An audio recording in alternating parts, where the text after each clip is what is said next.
Il Pedrocchi, uno dei monumenti della città, qui dove il cuore della storia ha pulsato e continua a pulsare.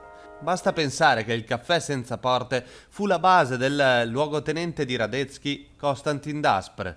Era il 1846. Ordinò la legge marziale quando un gruppo di studenti si ribellò a dei soldati austriaci.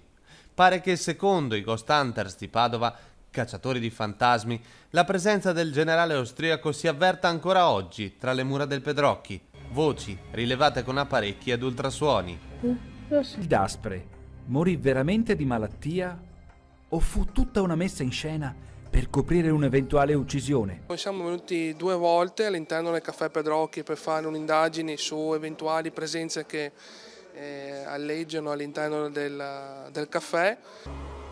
Siamo qui a chiedere se qualcuno ci sta ascoltando, se qualcuno può mettersi in contatto con noi. Che sono stati rilevati dei file audio molto interessanti nella sala rinascimentale nel piano nobile del caffè, che presenteremo i risultati in occasione di Mistero Live.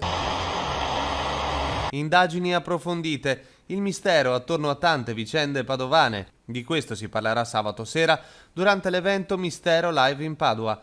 Una cena e poi i racconti di esoterismo, mitologia dell'acqua e geografia strana, storie mai sentite di un legame stretto tra la città e la massoneria. Anche della geografia misteriosa del nostro territorio. Padova, Treviso e Vicenza, lungo un corso di un fiume che di fatto conserva i segreti della mitologia delle origini e della storia del nostro territorio. Le Proloco Padovane hanno inteso in questo modo di entrare in quello che è questo progetto, proprio perché riteniamo sia in linea con quelle che sono le prerogative degli eventi che negli ultimi anni, al di là delle feste, delle sagre importantissime comunque nel nostro mondo, è appunto il settore della cultura. Aneddoti, leggende e racconti saranno i protagonisti al Pedrocchi, quindi assieme al buon cibo. Sabato il mistero prende forma.